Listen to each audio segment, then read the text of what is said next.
And the mic, do you want me to have it exit sometimes?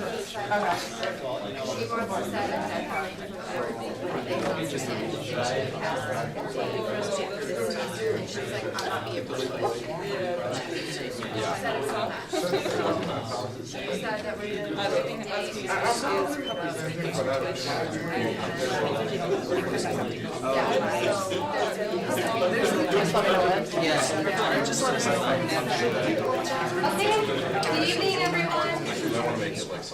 Thank you for coming out tonight. I know it's a yucky Monday, and it's also right after spring break, but I'm happy to see all of you here. We have a lot of fun items on our agenda tonight, so it's good to see you all back. To begin, I'll start this meeting to order at 8:03 p.m. And for our roll call, we'll get right into business. So we have a new secretary who performs that role, and we also have 7 other new members. So to begin, we're gonna, instead of reading off the names, partially because it's hard to pronounce some names, but also because we'd like to get to know each other's names and faces, we're gonna go around and introduce each other old school style. So that'll be our formal roll call. Do you want to start first? Sure, just our name and position. Yeah, and if you want, you can do a fun fact. I'm kind of cheating that way, but Okay. your preference. Okay. Yeah, my name's Micah Topol. I'll be the and I guess I studied abroad in Germany last semester. Thank you. And we can continue with the executive board. Starting, please. I'm Zachary Hughes. I'm the parliamentarian. I don't really know what else I'm supposed to say, but I'm not a very exciting individual, so I probably don't have any fun facts.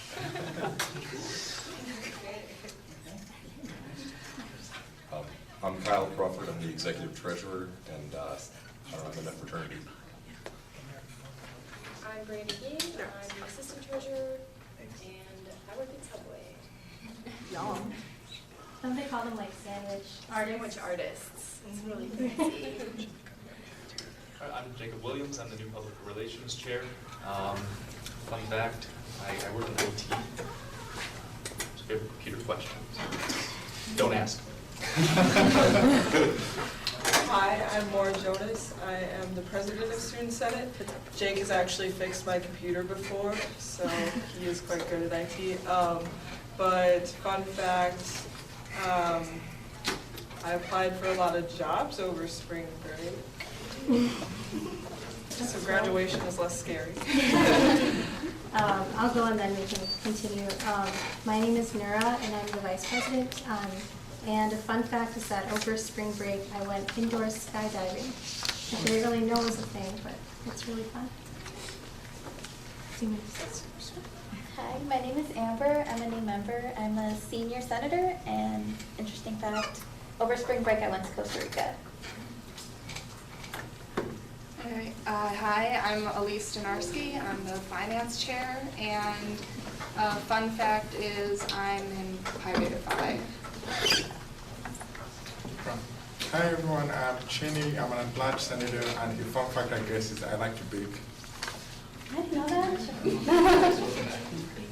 Hello, my name is Avinash. I'm a minority senator, and the fun fact is that I have lived in many different countries, like Pakistan, India, United Kingdom, and now in the US. My name is Noah Pralo. I'm a freshman senator, and I just transferred in this semester. My name is Joanna Tala. I am the sophomore senator. And the fun fact is I am obsessed with ice cream. Nice. Your favorite flavor? Cookie dough. I'm Sam Macy. I'm a sophomore senator and the screening committee chair. Fun fact is that a llama once ate half my head of hair.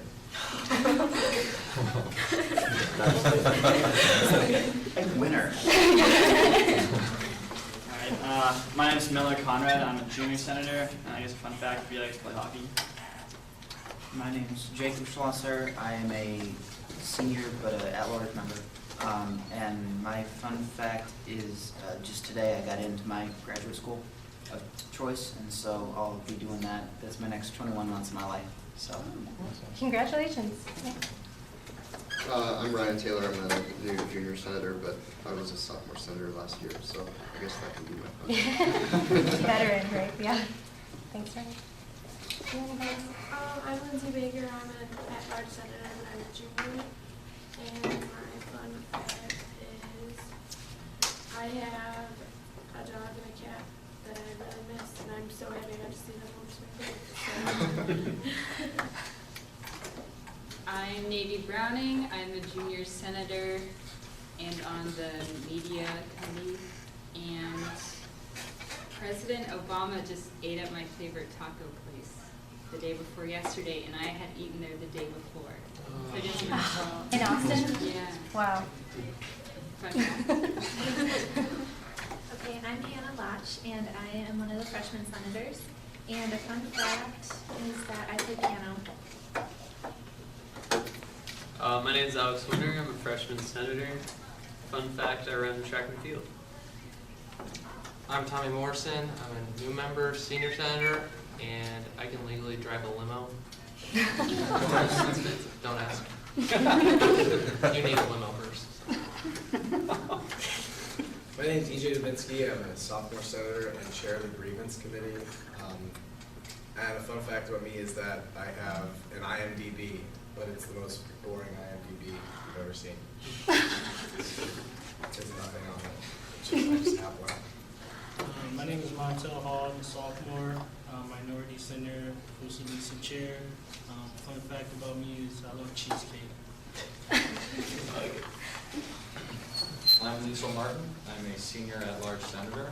And a fun fact about me would be I'll be going to Valhalla next fall. Hi everyone, my name is Yugi Andimao, but you can call me Yugi.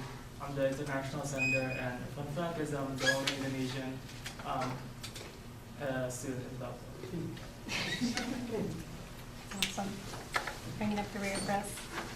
All right, thank you. And we have a few absences today that will be joining us next week, so we'll be a full Senate, hopefully.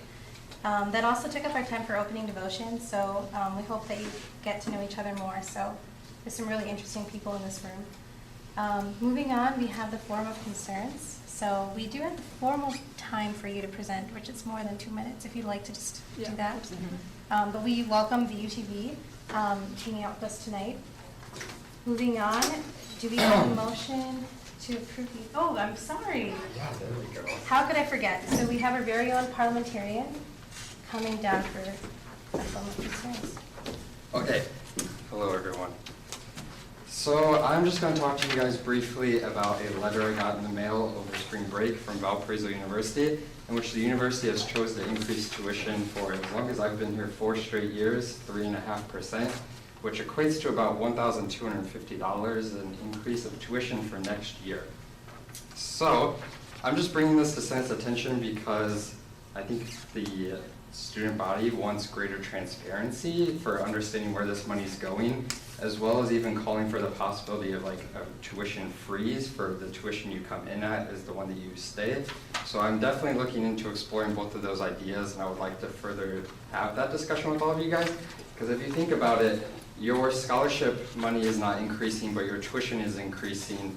And at the average student loan rate of 6%, over 10 years, you're looking at close to $8,000 more that you are not expecting when coming to this university. So it's definitely something I think people need to talk about more, and I'll be exploring those options. So if you would like to help me look into those options or have your own opinions and thoughts, feel free to come and talk to me. Thank you guys. Thank you. All right. If there are no other people wanting to speak, we can move on now to the approval of the agenda. Is there a motion or discussion to add anything or take anything out of the agenda? Motion to approve the agenda. Second. All right. It was seconded, so all in favor, please say aye. Aye. And opposed and abstentions. All right, thank you. It is approved, and now we'll move on to senators' reports. So this is your time. I know we just came from spring break. Usually we talk about what's happened in the past week, but there's really no shortage of things that's happened in the world around us. So if you have anything you'd like to share or something coming up, please do so. Yes? I do know that the budgets were due over spring break. So I was just curious when that finance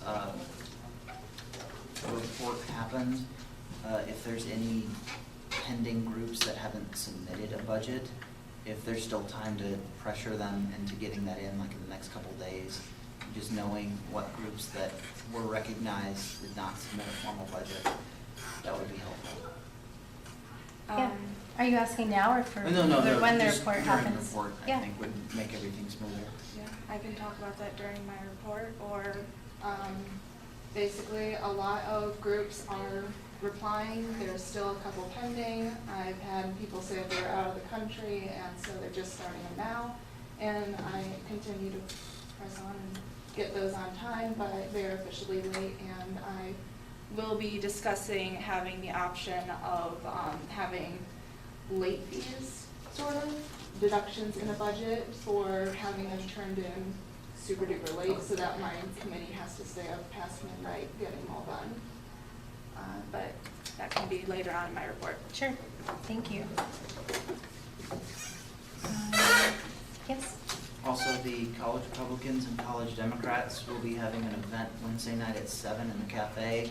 It's kind of a mixture of a town hall and a debate to talk about the upcoming general election, and I guess primaries still here in Indiana for the presidential election. So if anybody's interested in that, or if you know people who will be, if you randomly wander into the cafe between about 7, 8, 8:30, we'll be in there at the normal Wednesday night kind of entertainment and community education time that they have there on Wednesday nights. So I'd love to have as many people there as possible. It's a good opportunity to kind of learn the platforms of both parties and learn about some policy solutions to the major issues facing the country.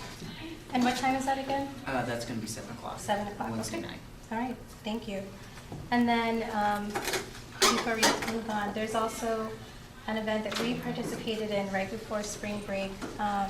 In Harassment Hallway, we had a table encouraging people to register to vote, or at least reminding them that when they go home, many states have the opportunity to vote early, rather than having an absentee vote or ballot. So that was good that we joined in with college Democrats, Republicans, as well as Pi Sigma Alpha, which is the political science honor fraternity. So, all right, anything else before we move on? Okay. Next, we have advisors' reports. Thank you. And now we have our presentation, so we'll explain what this is. Come on down. All right, thank you guys for having us here tonight. My name is Amy Van Houten. I am the current executive director of VUTV.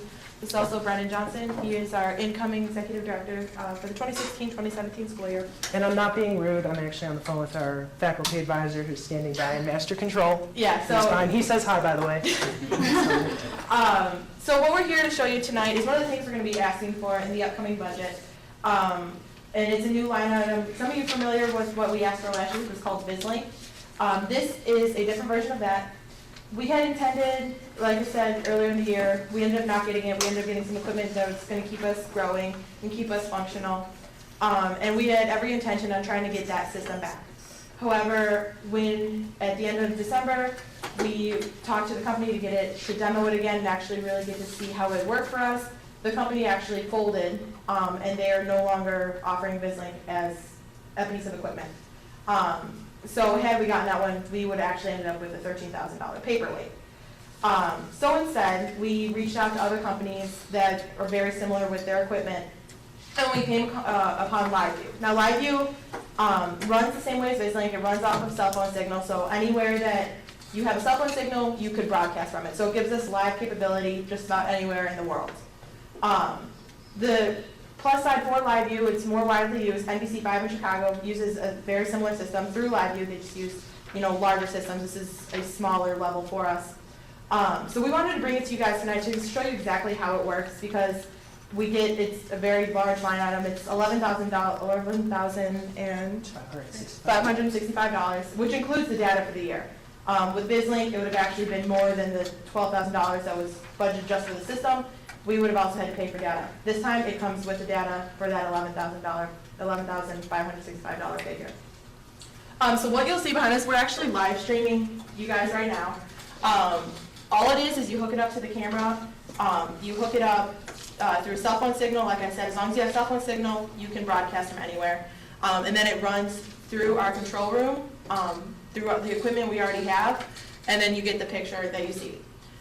We've already been able to use it in several different ways. Through our newscast on Monday nights, we've been able to live stream it. The week before we went on spring break, and we had a snowstorm, we did 8 hours of live weather coverage, going outside, broadcasting from outside, getting live shots, so we could actually do it as if you would see it in the real world on the Weather Channel, on NBC, ABC, anything like that. We're also using it for TEDx. TEDx called upon us to live stream the event because only 100 people could go to it. So anyone who couldn't go to it, we're going to send them to us so we could live stream it to them. Same thing with Valpo Day of Giving that we've had the past few years. This year it's actually going to be a little different. Valpo Day of Giving will be a 12-hour live broadcast run through VU TV, which are going to be live streaming the entire thing. So with all that, LiveU has actually become a very integral role and plays a big role in all of that, because without it we wouldn't be able to do that live coverage. We'd only be able to go live from inside our studio. This allows us to go live from anywhere. Andy kind of covered it, most of what is about LiveU. This device, and it's over here, it's just this little, weighs only a few pounds. This actually replaces about $100,000 of a satellite truck that most TV stations have. So this unit right here is about just over $6,000 to have a piece of hardware. And it's very easy for our student members to carry and connect, move around campus. And like Amy said, it's connected through anywhere with a cellular connection. We're also working with IT to make sure that we can actually plug in through Ethernet so we can actually save some money with that data and try and cut down on that cost a little bit. So we've been working with them a little bit. This is really a big step for VUTV. We've made a 180-degree turn this year, and this is just one of the exciting things that we've had the opportunity to demo. Right now, we have gone past our 2-month rental or demo period, so we're entering now into our rental phase. And we've been in communication with our account representative over at LiveU, and we'll be using some of that VizLink money to actually kind of rent the system so that we're able to have it for Valpo Day, so that IMC and Advancement, we're working with them so that we can have that, with the full intention of purchasing the system for next school year. This gives our students an incredible opportunity to practice their ad-libbing skills out in the field, live weather coverage when we have breaking severe weather or breaking news here on campus. Actually, what we're doing right now is kind of C-SPAN and broadcasting a student senate meeting. So, I mean, you can see kind of, we bring this thing anywhere. It has, you can put it to just about anything. So we're thankful for your continued support. We'd ask for your support for next year. This is not only an investment for just VUTV, but the benefits go across all departments, student organizations, and the university as a whole. Ron, A couple very exciting things too. Because of the attention we've gotten from Valpo Day and them kind of talking up this new exciting equipment that we have, we've actually even been reached out to in the past day and last week by some people off campus asking to use this equipment. Last week we were contacted by an Indiana congressman wondering if we could live stream his speech. Unfortunately, we were on spring break, so we couldn't do it. Today we were also contacted by ESPN to live stream something for them too. It would have been an interview with Bryce Drew for SportsCenter that would have happened on Thursday morning. We don't have, and I think the additional equipment that we would have needed is some sort of telephone systems that we could have somebody call in. But these are just, again, in conjunction with some stuff that we've been looking heavily into for next year and researching the opportunities for our sports staff. That's just one of the many that could come from this kind of equipment. And so when you guys walked in tonight, you guys were handed a sheet of information that kind of explains what LiveU is, also gives the specs on the back to hopefully kind of answer any questions. But if you guys have any questions right now, we'd love to answer them for you. just how it works, you know, stuff like that. Kenny? How long does the equipment last before it has to be replaced? Are you asking in terms of the rental for this year, No, or? like normal usage, like how long until you might need a new system, or it might wear New down, system, and maybe Ron can maybe address this. Ron, we have a question here about when would the typical system need to be like replaced in case it's broken or something like typical usage, the lifespan of it. Yes. At least 5 years, he says. Okay, and of course, depending on like the equipment, how it's being used, and the treatment of it, we of course have our own equipment checkout policies, and we make sure that our equipment is well handled. And this is actually something that we've been keeping in Ron's office. Ron has a separate office that we lock when he's not there. So it does have a little extra protection, so no one can just like walk in, knock it off a desk or something like that. So even with the demo unit that we've had, we've been very careful with how we use it, when we use it, because we want to be able to preserve it and get the length of value out of it. He's also telling me that we will have a protective cover for the unit itself. Jacob? Yeah, in a similar vein, does your line item request include a warranty on the device? It's not a line item request, it's something for like next year that would go in the budget. Can you Is there a warranty on the system? That is free. There is no warranty included with that price. Okay, that's The good. company does not offer a warranty for the system. Okay. Are you asking for a rental agreement or are you purchasing LiveU? No, what we're doing tonight is, because this is a very new piece of equipment that will go in our budget for next year, we kind of wanted to make you guys all aware. So when we hit budget season, this is more of an information kind of thing, to show you guys what this is for. I know last year with VisLink, there was a little bit of confusion what it was used for, why we were asking for it, and then why when we didn't get it, there was confusion about that too. So we wanted to be very transparent with you guys on how this all works and what the money's going for. So that's what tonight is for. You know, I'm saying with the 11,565 that you've quoted, is that like a rental fee for the year? No, that's purchasing it. Okay. The only fee that would continue every year would be data. Okay. And through our process with demoing it right now, we're using it as much as possible to see how much data we would incur so we could have a more accurate price for years in the future. So we're not, you know, over budgeting and then asking for too much, but we're asking for like the right price. The data bill, by the way, would probably be approximately $3,000 a year. So that price right there, and Ron, correct me if I'm wrong, but that includes the data for this year that we are purchasing. Okay, yeah.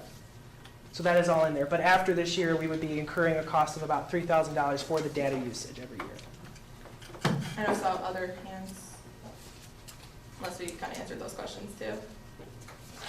I was just curious, like, how close ViewTV is to, like, online streaming? That's what we're doing right now. We're on YouTube. You're on YouTube? This is That's where YouTube. you guys stream through. Yeah. So if you go on our YouTube page and search LiveU TV, if you go to live streams, that's what you're seeing right now. So this is actually live streaming. So yeah. And Ron is telling me that like I mentioned, we are entering into a rental phase, so we will be getting billed by LiveU, and we are going to put some of that VisLink money that we have this semester into that cost, and that will be actually taken away from the cost for next year, minus data. So we're actually trying to pay it a little bit ahead of time so that we're kind of saving, trying to keep it off of next year to just kind of ease the cost. All right.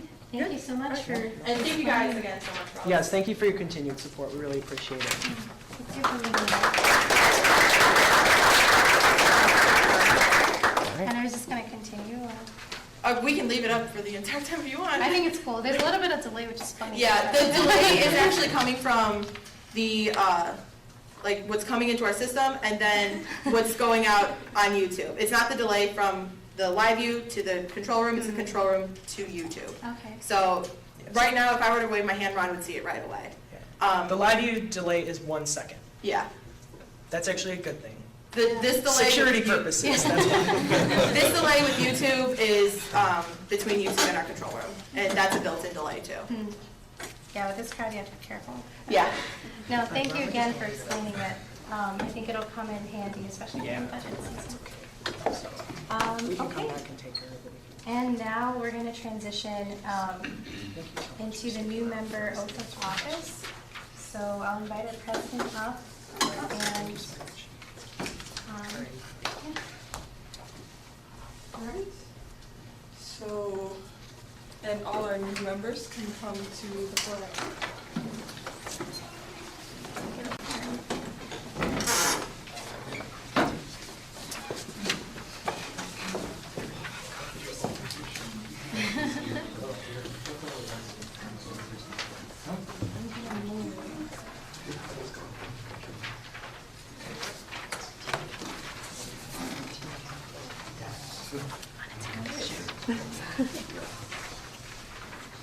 Alrighty, so basically all we do is read this little phrase, and you don't have to do the long bit here. That's just your responsibilities, but you don't have to read that. So just go to the end of affirm 2. So, and all together. I, do solemnly swear that I will faithfully execute the office of Senator of University and will to the best of my ability preserve, protect, and defend the interests of both University's Student Senate and the student body of Valparaiso University. I, Jacob Williams, as a duly representative of the student body and Valparaiso University, do hereby solemnly affirm to do the following. The following, yes. Alright, so now we can all take turns. I'll find another pen, but you can sign the line below and we'll collect them.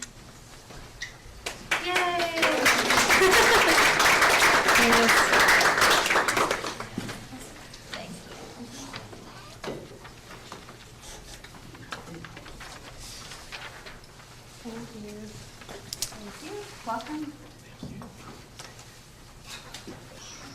Oh, did you want to write your name?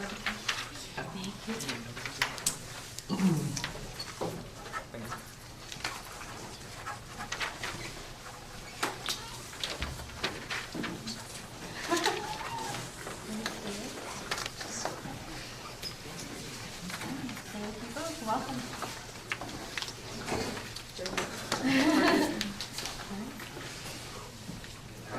Thank you guys. Yeah, it's getting warm. All right, we're almost done though, so thank you and welcome again. We hope that you enjoy your time during the Senate. Okay, moving on, we have officers' reports, so before you even sit down, our President Jonas. Alright, so I just have one thing. In light of all the new members, please be welcoming. I know you will. Also, all committee chairs, I ask that you kind of take tally of your membership and figure out if you have any open spots and report that to me so we can announce that at the next meeting and our new members can go into committee. So look at the bylaws if you need to and figure out if you have any open spots. Thank you. Okay, and for myself, I still have 2 items. One is the READ poster. I contacted Allison again today, and she's very open, except we need to find a good time that works that's not in the evening, and we do need to use her camera. So that's, again, the READ poster for the library where we hold up our favorite book. It's really cute. So if you're interested in that, I do need to find a new time before next week on Friday.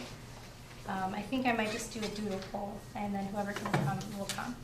And the second thing is that we've, both President Jonas and I have talked with Stacy Miller about hosting kind of like a cake and coffee event with student leaders on campus to kind of be strategic and talking about like what does it mean to be a leader on campus. We don't want to talk in circles. We want to really get a good discussion going about the different things that are done and how we can learn from each other. We will have some more, I guess, concrete objectives as it comes close to time. But that's really just for us to kind of course, all of you would be invited to talk with other leaders on campus. So that's forthcoming. And next, our parliamentarian.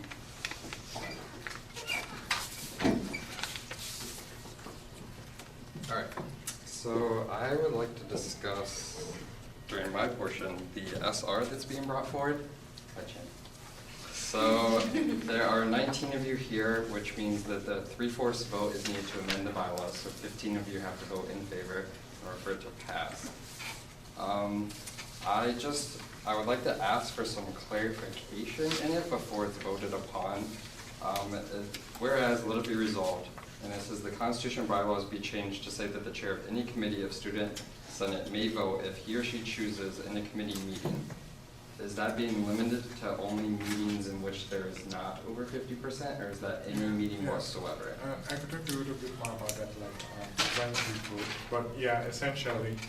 I know you're going to talk about it later, but I can't talk later, so. Yeah. So the reason why I bring it up is because the self-enforced ban on voting is actually self-imposed. According to Robert's Rules of Order, the committee chair is actually encouraged to participate in discussion and to vote. So technically, we're self-imposing it and limiting our committee chairs as it is now.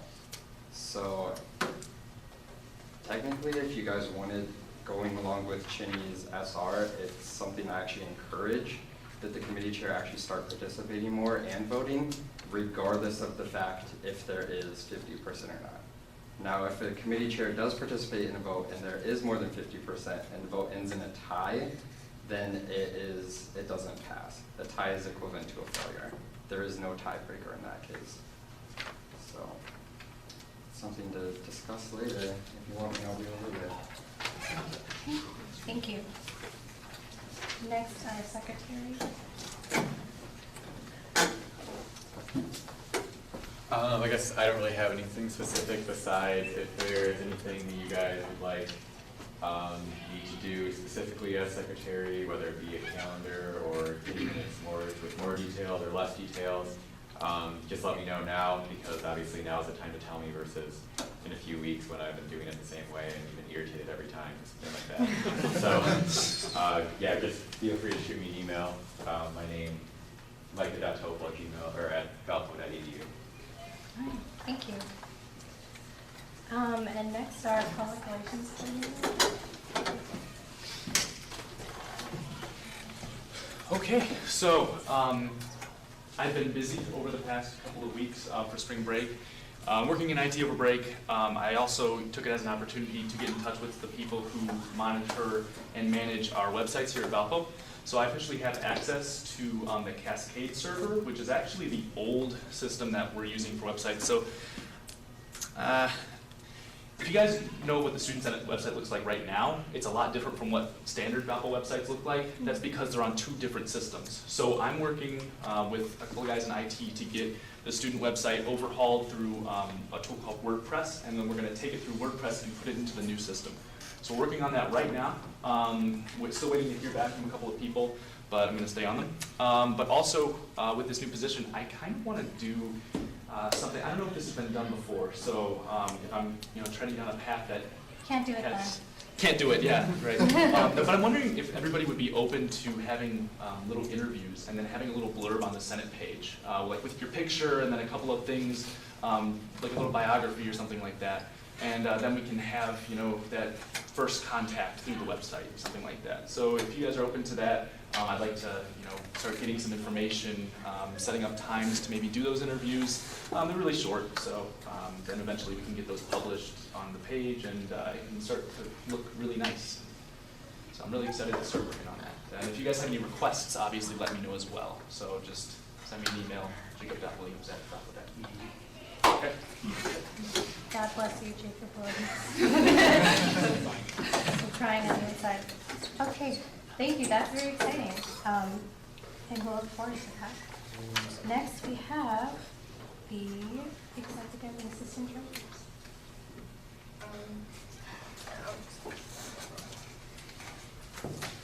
Okay, so this might be a little bit different from last year.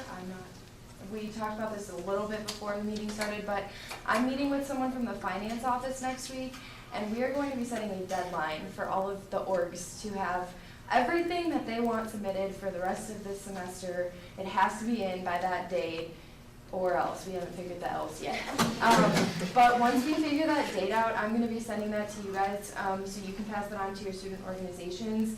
We need to make sure that they know that date so that way they aren't turning things in past then to try and make it easier on us and on the finance office, because they were a little not happy with a few things that happened last year, I guess. So that's all I had, but if you have any questions, just let me know. Thank you. Yeah, that's important. We want to respect your time. We don't want you to have to stay longer than you need to at the end of the year because you're processing things. So, thank you. All right, we're moving on now to committee reports. We're almost at the end of our agenda. So we'll begin with the executive committee. All right, so executive meeting will be at the normal time in the normal place, and for those who do not know, that is the Board of Directors room in the Christopher Center at 10 a.m. on Friday. And I will send out a reminder email. Thank you. And now the administration committee. No report. Okay, thank you. Finance committee.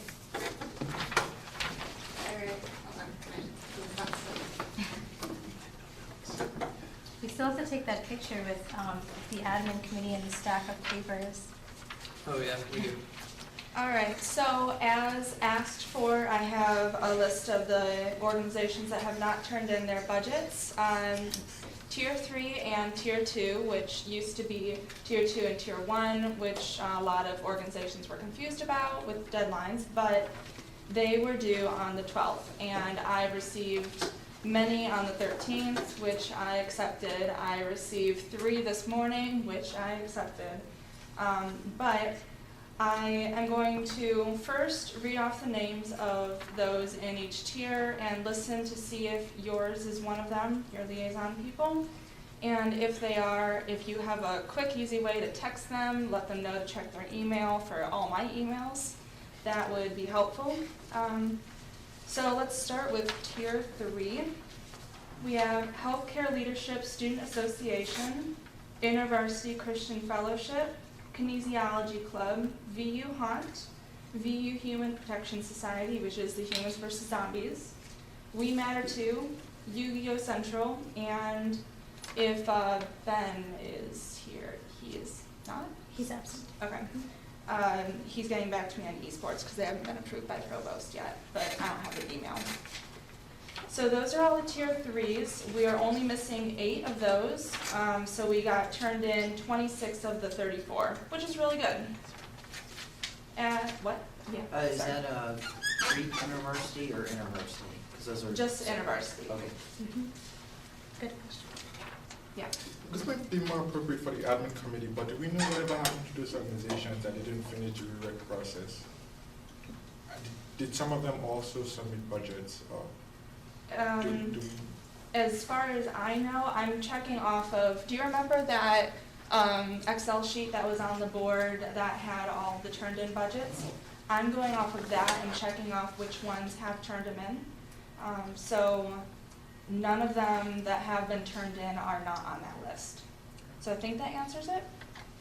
Yes. In case the email issue has to do with people not recognizing where it's being sent from, are you sending emails from your personal or from the finance email?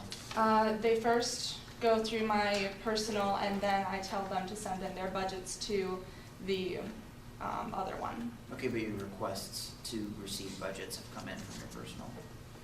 Yes. Okay. And that's a Valpo EDU, so everyone should get it. But my personal is a Gmail, so that should get it too. No, my other one's a Gmail, which, okay, whatever.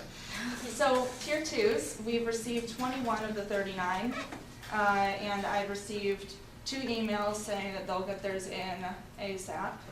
So we have African Student Association, American Society of Civil Engineers, Athena Society, Chinese Student Association, Club Tennis, Commuter Student Organization, Delta Sigma Pi, Financial Management Association, Intramural Advisory Council, NRHH, Society of Women Engineers, VU Chi Alpha, Women's Club Soccer, Women's Ultimate, MESA, NAFME, Campus Crusade for Christ, and Safe Advocates. So that's 18 that we're missing. That's the bigger one. And I am working on sending out all those emails tonight, but it's a lot, so I didn't get to all of those today. But I did get to all of the Tier 3s today saying, send them in ASAP. So I'd like to hear from you guys. what you think about the possibility of having a deduction of funds for those who send them in past like Wednesday.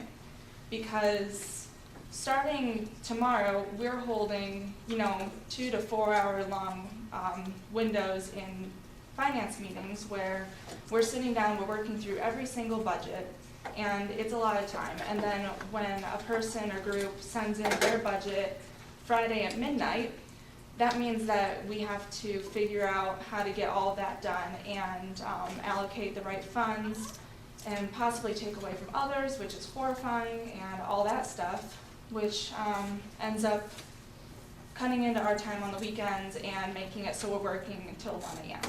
So since everyone was due on the 12th, does anyone believe that we should have a deduction or should not have a deduction in, yes? I was gonna say, like, maybe the deduction should be something of like a percentage, to where it's like a 5 to 10% deduction, so that it stays, so instead of saying it's like a $100 fine because some people aren't asking for that much, just say they lose a certain percentage for their late fees. So the percentage of what they asked for in total and not of what the option of the 500 cap is? Yeah, so like whatever they're asking for, just like if they get approved, whatever, so basically take a percentage of whatever they get approved for. So if you approve a certain amount, just take 5 to 10%, whatever it is. I'll get to you in just a sec. With the percentages, there comes the issue of, does that mean that we take, if they're asking for 10 different lines, do we take away that percentage from a single line or spread it out to the entire bunch of lines so that it's only like 50 cents each line, which may cause a bunch of line item shifts in the future? I was just gonna say from their total, like their total request. But with the lines, that's not really possible just to do total. Yes, yeah. I would say like from like each line, like take the percentage like across, like evenly across Okay. the budget, but and maybe like an option would be to take that money that you like deduct from those organizations, put into the pool for organizations as a whole. So if you need to reallocate it to some other organizations, that's always an option too. Okay. Miller? All right, so the big issue here is in finance committee, we try to fully fund everything we can. So if we start taking off percentage of things, then they have to figure out where to shift what, and then there's gonna be awkward amounts of money left over. So say at the new tier 3 cap would be 500, maybe you impose a $50 and only ask for 450, that's the new maximum because they sent it late. And then they have to, we either figure out as a committee what they don't need and then let them figure out the rest from there. So if you're pulling 5% of this, 5% of that, then they're gonna have to figure out what to make what work, and then it's gonna be awkward money left over that other people could be using in, better areas. All right. Yeah. Similar, I think both the options, taking a percentage and just taking and making the cap lower, could be done so that there's a certain amount that's taken for each day it's late. So then that way you're not punishing someone who was a day late the same severity that you're punishing somebody who's giving it to you in the 11th hour. So I honestly feel like it's probably easier, like Miller said, to do it with the cap, but it works with both percentages and caps, I think, to graduate the system a little bit. I like that idea. So does that mean that we should start today with the new deductions, or do you think that we should start on the 13th of new deductions? Yes. I personally would start on 13th, because if the due date was the 12th, then that's fair to the people who, again, turn it in even later, because then I can see groups coming back and saying, well, my cap changed, but their cap didn't, we're still late. So when we're changing the caps, what happens to the campus-wide, tier 1 organizations that can request as much as they want? I was actually going to ask the same thing that was on my list of things. They don't have a limit, whereas tier 2s have a $10,000 limit, so that 10% of that would be a $1,000 difference. So with campus-wide, I think that we might want to. No, I actually don't know. 10%. We could deduct 10%. Yeah. You might have, that might be where percentage has to be worked in, but that's one of the things we should worry about that when we get there. I mean, there's not that many, and they're usually pretty good. Okay, yeah. I mean, the issue I see with the cap is that obviously some mortgage might request so much money that might meet the cap, like some mortgage request like $50, you know. So I think ultimately it's up to your discretion. I think we're all like in agreement that like this is an okay thing to do. We're gonna back you on it. So like whatever the finance committee decides, I think student senate as a whole is gonna be fine too. All right, is anyone opposed to the idea of daily deductions? Because that could turn into, for a $500 cap on tier 3s, that could turn into, $400 deduction. I'd like to open the floor to Treasurer. So, without interjecting an opinion or anything, if you're going to decide to have a daily reduction in the cap or a daily reduction in percentage, don't make it over the total, because I think that's what we discovered in previous years with what they're saying. Like, for example, budgets we've seen in the past that we've decided to fund lines less, like as a whole, like if we took the whole budget, let's say they were approved for $10,000 and just took away 10%, then you'll just see them shifting, because there are certain fixed costs associated with operating in an organization. So if you're gonna decide not to fund something, you're gonna have to figure out a way to make sure that it like equals 10%. So like, let's say if you don't fund that event, that's like 10% of their budget or something. Like you could do that, but just don't make the budget not reflect what they're actually going to spend just because of that. Do you see what I'm saying? Because it could just cause a lot of financial hiccups in the treasurer's office. In that case, it may just be easier to let them know as you send out the emails that this would be in place. So then that way they're doing the math and telling you what they need to have cut by basically just working under a smaller cap, if it's the cap system. And I think that would, make your lives easier, because then they're having to do the rationing, and then you don't have to deal with line item shifts like that later. Okay. This is just a general question. You might not have the answer, but what's going to happen to those organizations that didn't go through REC, haven't gone through yet? They are not recognized by Student Senate and therefore will not be getting a budget. What if they get brought next week? If they're re-recognized, or if they bring Yeah, a like budget? if they talk to the admin committee, like I don't know what's going on with those organizations. He You might not wants- have the answer. but- sorry, I was gonna say. he So might speak to that. it's kind of murky right now as to what actually happens if they didn't apply for re-rec. But right now we're trying to make an SR that will kind of do the same thing, create like a type of penalty system where they can still be re-recognized, but they'll have to like jump through some extra hoops and do some things like that. But we're working on that right now, trying to figure out what's going to happen. Okay. So it seems like it's kind of on a case-by-case basis, but for right now, if you are not re-recognized since before spring break, then there is no budget. Yeah, and I would say even if someone tries to get recognized the day before we present the budgets, then I'm not going to allow their budget to go through, because it would create a huge hiccup with all the how much money we have to even allocate to tier 3s, etc. So I'd say they should survive as an organization without a budget for the next 2 months, and then in the fall they can, or for a couple months, and then in the fall they can put in their first budget. Did you get enough feedback?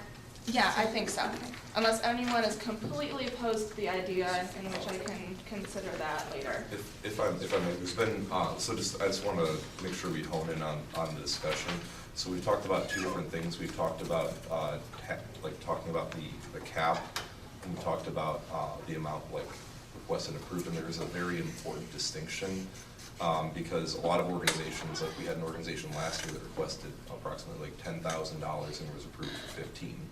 So I think if you're going to determine what if you actually want to penalize an organization, you have to determine what it is that what area you're going to be able to penalize them in. So let's say what they request or something, or what if someone comes in with a request for $600 like they usually do, even though they're a tier 3 organization, and they can only get $500.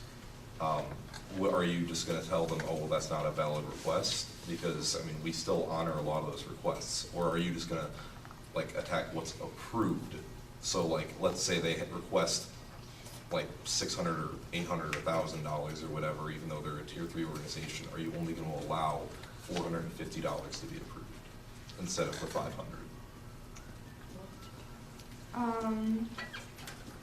Well, I think that's gonna be a case by case. But I don't know. I think that if they ask for 600 and have a couple days late, and so then there's a percentage taken away, I think that that percentage should be from the $500, so that they could only get like around, you know, the 300 to 400 area, not the 400 to 500 area. That's my opinion, but I think that the finance committee should be able to talk about that in, you know, case by case basis. We'll let Alex. If you have any other ideas. I would just urge that you have a unifying thing that you can say to organizations, like, if, like, for every day late, let's say it's like, you know, like, if you, like, arbitrary number here, but like, let's say you want to penalize 10% of what you can be approved for or something. Just so that every organization is being treated the same, and that, I mean, because this isn't necessarily as subjective of a topic. If someone turns it in, you know, tomorrow, and another organization turns it in tomorrow, it's the same case, right? You can predict what's going to happen. So I would just urge that you have something uniform that you can present to organizations. All right, so I think we need to limit the discussion, because we do need to move on, so maybe these hands will be the last. Yeah, that was actually kind of what I was asking. It's more of a parliamentary question, but is this a discussion that should be happening on the Senate floor and the Finance Committee?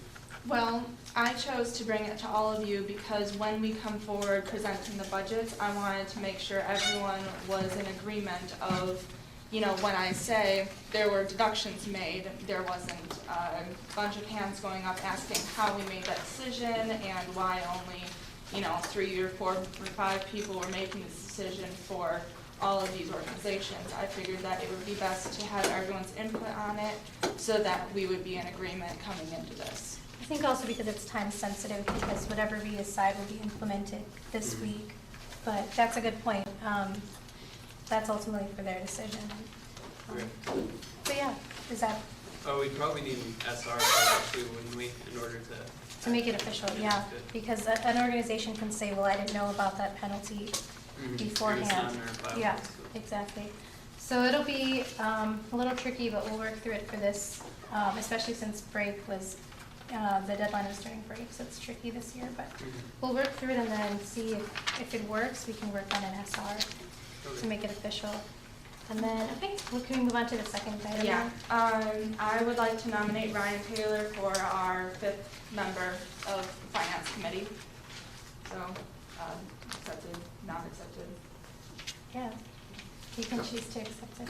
Yeah, I'll accept that. All right. All right, so is there a discussion? Someone want to fight for it?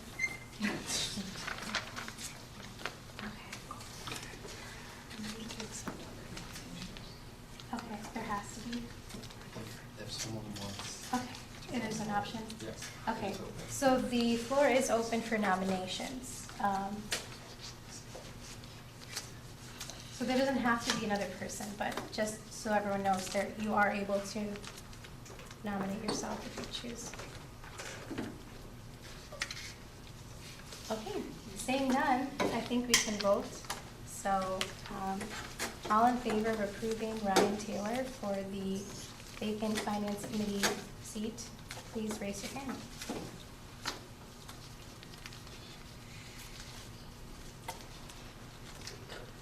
Thank you. And opposed? And abstentions? All right, congrats. It's approved 1701. All right. Thank you, Lisa. I know that was a lot. And thank you for the work your committee is doing. Next, we have the Committee on Media, and Senator Hallenberg is absent today, but he wanted me to mention that, again, he's looking for someone to replace him for next year, and he thinks it'll be helpful for that person to attend a meeting before they become chair of the Committee on Media. So if you're interested, he's saying the sooner the better to let him know so you can attend with him and get a feel for it. So yeah, please email him, aaron.houndberg@valpo.edu if you're interested. Okay, next, screening committee. Great to see all of our new senators, always a joy. So things are slowing down for us now. We have one new seat that just opened up recently that we're probably going to try to fill. I'm guessing that'll be the end of filling new seats for this semester just because it's kind of winding down, finance season coming up and stuff. So that'll probably be the last seat that we fill, other than the e-board positions that need to be confirmed by us, which we will be waiting for the elections committee to finish their work so that we can tackle those. So that's pretty much it. Any questions? Thank you. Okay, so community service and philanthropy ad hoc committee. We're almost there. I know it's hot in here. I apologize for that. I don't know how to change the temperature. Well, hello everyone. My name is Joanne, just in case if nobody knows me, but I just want to bring to the floor again Kathy Manna. We are going to volunteer this Thursday, so it's really exciting. I guess I'm going to pass around the sign-up sheet that we had before spring break, so I just wanted to open this up to the new senators, just let them know that they are still open to volunteer. And if for some reason that you do need to double check your schedule, I would need to know by no later up tonight. And there is 2 shifts, and I double checked this, and the first shift is from 4:15 to 5:45, and the second shift is from 5:45 to 7. So I guess I'm just gonna pass this around and see if anybody who wants to sign up, or just to make sure that you can still attend your slot. And last person from Senate, please pass it around to the executive members, because they're also able to volunteer if they want. And the second thing that I wanted to bring to the floor is that I guess there's an event by APO called the Bed Push, and it seems really fun. It's basically that the organization is going to build a bed and do like a relay style type of race in donation of to I guess the organization, well not organizations, but like to a cause in need. So I just thought that would be fun, and to see if you guys, were interested in doing it or possibly do not want to do it. I just thought it would be a fun bonding opportunity, and building a bed, that's not something that we do every day, so why not? But yeah. Thank you. Just a quick comment. We did do that 2 years ago, and it's not an actual bed that we push, so that's a good thought. But yeah, it's really a nice, goofy way to support a very special cause. So that's right up our alley. Okay, thank you, Joanne. And then also we have a team for Dance Marathon, I believe, as well. So we'll keep up with that. Okay, the Vusa committee. I just have a quick update. Sure. So far, there's only been like 3 applications. 2 of them were this morning, so maybe people are waiting to have the break to get started on them. It's not due till next Monday. Also, I found like there was a problem, like some people that are freshmen or sophomores with junior status, due credits were sent the email, but to the best of my knowledge, only juniors in their 3rd year at Valparaiso are eligible for the scholarship, so I'm going to work on a way to make that clearer, so either the freshmen or sophomores know when they get the application, or it's not sent to them. Yeah, okay, thank you. So for those that aren't aware, VUSA-LISA is a long acronym that stands for, Zachariah, can you help me out? Valparaiso University Student Senate Outstanding Leadership Involvement and Service Award. Thank you. So that, and it's available to all juniors and seniors. So thanks for that clarification, not by credit, but by year. And if you know someone, unfortunately you can't apply if you're in Senate, but you can definitely spread that around, because who doesn't need a scholarship? Yes? I wanted to just clarify, it's not by like year at Valparaiso University, it's like your class, it's correct, it's not like, it doesn't have to be your 3rd year at So if you're a Valparaiso. transfer student, Yeah, you don't have, exactly. right? Yeah, that's a good clarification. Okay, thank you.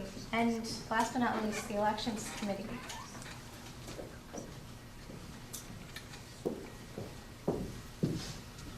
All right, so due to the kind of late start that we had coming into the last week before break, this place where we're at right now is disseminating information about how to apply for candidacy, the signature packets, the signatures from faculty advisors, that kind of thing.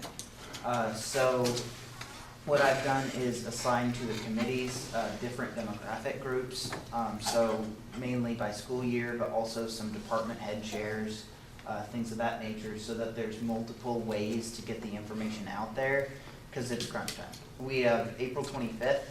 We have to have a meeting where the new members are here, so we can kind of model for them the way that works, and they're all available to see that happen, which means we have to have an election before the 25th. So I'm aiming for April 18th for the election, which gives us time to do any counting, tell people when the meeting is, and have them plan accordingly. So that's going to be the hard and fast date for that. I'm looking for March 25th to be the day for people to turn in their applications, and then have the first general meeting of the election committee with the candidates to kind of tell them how they can and cannot campaign and that kind of thing.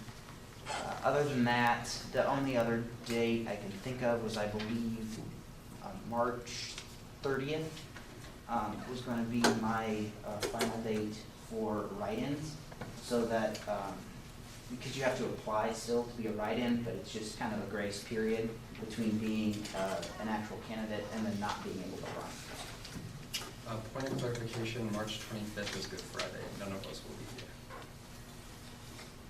Then it's going to have to be March 24th or the following Monday. And so, I mean, that date is more up in the air.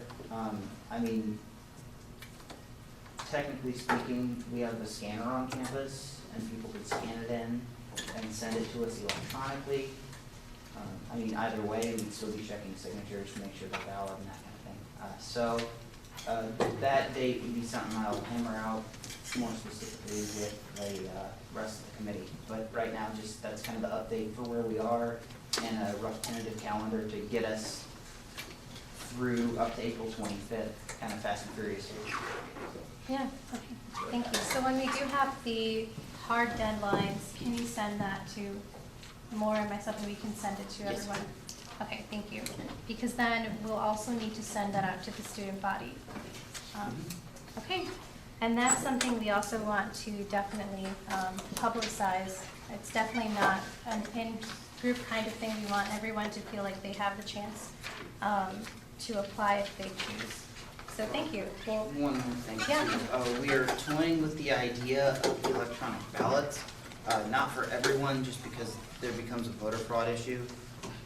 But, I mean, if we have the turnout that we hope to have, that could be an issue.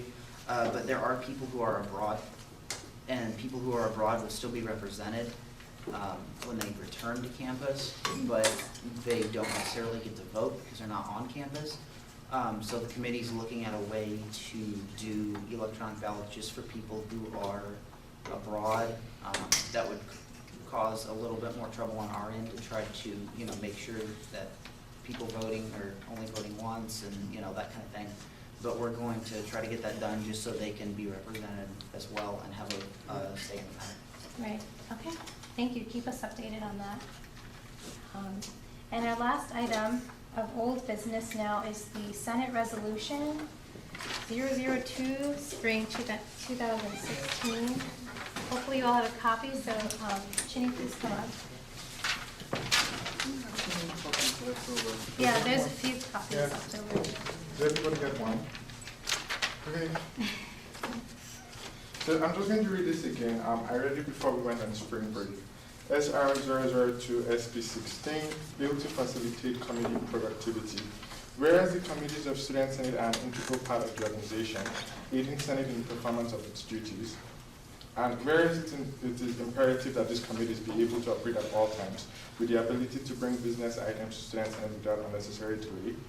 And whereas there have been instances where committees have been unable to adhere to restrictions in the Constitution and bylaws, stating that quorum consists of 51% of all voting committee members, excluding the chair, stipulated in Bylaw 6, Section B, Clause 6, Bylaw 16, Section D, Clause 3, among other places. And whereas some members of the committee might not be in attendance for a meeting, but with the addition of the chair, there are at least 51% of all members of the committee present. And whereas the chair of the committee is knowledgeable on the activities of the said committee, let it be resolved that the Constitution and bylaws be changed to say that the chair of any committee of student senate may vote if he or she so chooses in a committee meeting and shall be included in count for quorum under the following stipulations. The chair and other members of the said committee combined who are present at the meeting make up at least 51% of all members of the committee. The committee has less than 51% of all members present, excluding the chair, but above 51% including the chair. The chair duly informed the committee of the meeting with at least 2 days' notice. This change shall not be applicable to any committee in which quorum is defined as greater than 51% of all members of the committee. All right, so the floor is open for discussion. Yes? According to Robert's rules that we went over earlier, it was said that we technically don't, the rule that we've set for ourselves right now is contrary to those. Self-imposed, yeah. So I'm not necessarily sure all of the wording after with the following restrictions is necessary if we want to go the route of just following Robert's Rules of Order, which is simply the chair gets to vote when the chair so chooses and otherwise the chair abstains. And that simplifies the wording a little bit if we're worried about length. But I mean, it changes depending upon if what we're wanting to do is go strictly back to Robert's Rules of Order or still kind of have the stipulation where the chair only votes when there's not quorum. There's not quorum. So if people are interested in kind of talking about which one of those routes we want to go, I'm open to that. Yes. Well, I will say that one of the reasons why Shane probably ran into problems during the screening committee, we had some problems with voting because we only had 3 members available at some of our meetings. And the bylaws do say, it's under screening committee under bylaws 14, section A, clause 3, that the chair shall vote only to break a tie among the voting members. So that is in our bylaws. I know that Robert's Rules of Order state otherwise, but this is in our bylaws. So maybe this isn't necessarily the right way to tackle the issue. Maybe like the better way is just to eliminate that from the current bylaws. But it's something that is currently in our bylaws, so we can't just necessarily ignore it. I know that particular thing is also in a lot of other committees, like their regulations and the rules they have outlined for them. So it's not just the screening committee. But the reason why I had all these stipulations is because I didn't want to change the practice too drastically. So we're still keeping with our previous practice of chairs not voting too often. But in exceptional cases when there are 3 people present out of 5 and you still want to get business done, so it's not a wasted meeting, you can just vote and present what you have to student senate. But I didn't want to change things too drastically from what we did. But we could remove all the stipulations if you want. Right. So before we continue, I just want to acknowledge, I do want to note that it is 9:10, and we can continue this discussion until we've made a decision. But if we are feeling like it's maybe getting long, we can always table it. Whichever will allow us to have the best decision, I think is best. So if we can continue and still vote and discuss as we would normally, let's continue.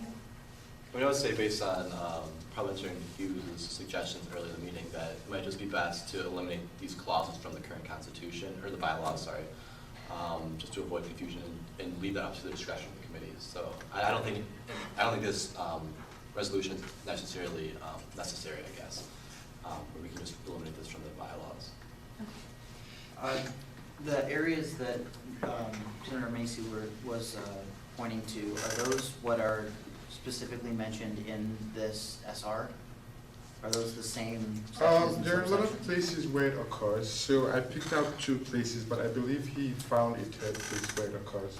So it's scattered throughout the bylaws that quorum you don't count the chair. So a way to kind of make both things work where the redactions happen, but yet we still kind of have an SR to document the fact that we did it, would be to add those sections anywhere where there's basically a committee write-up that explains how we do committee work. And then put those in basically wherever you say that this area is being changed, this subsection is being changed, and then just say whatever the wording is until given the following restrictions, get rid of the rest of the part that says following restrictions and amend it that way. So then that would have one SR that tackles every committee. Yes. Is there a motion to open the floor? Motion to open the Second. floor.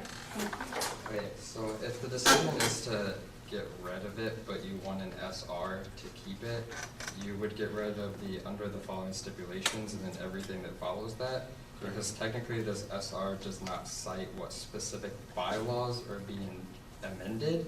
So that would be my duty then to go into the bylaws and find each one of those. And if this passes, where based on its current wording, it like agrees with Robert's Rules of Order, so I can just nix it out of the bylaws, if that makes sense. Cool. So if that is the route that people choose to go, or we could keep with the current route of what is proposed. So can I make a motion to cross out these stipulations? So I make a motion to cross out the stipulations and just have it so that the chair of any committee can vote. Is it seconded?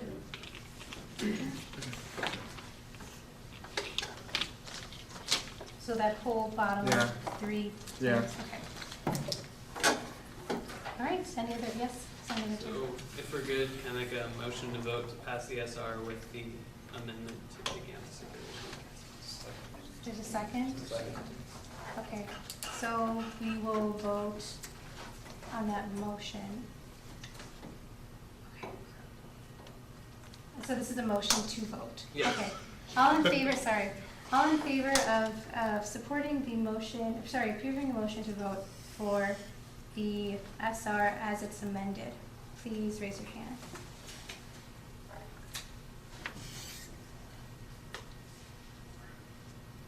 Thank you.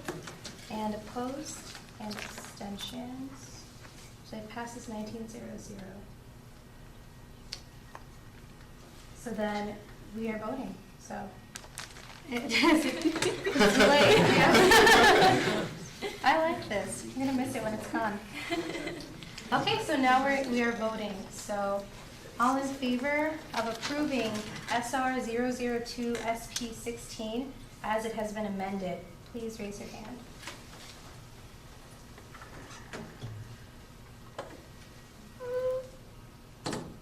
Thank you.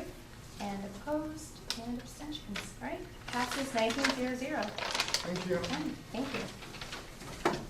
So that will go to our bylaws. Okay, we made it through. Thank you everyone for your patience. Are there any items of new business? Yes? I just had a comment right before we start budgets. Maybe if the admin committee or finance could look at groups that currently don't have a liaison or that need a liaison, just in case if they want to talk to finance or if something does happen during the meeting where they don't like or something, they have somebody to talk to rather than putting it all on the finance committee. Yeah. So it's all spread out and everything. Thank you. Yes, Senator Winter. We're in the process of reapportioning liaisons right now so that new senators get some too. So that'll be fixed within the next week or two. All right. Okay, perfect. Thank you. Okay, and form of concerns?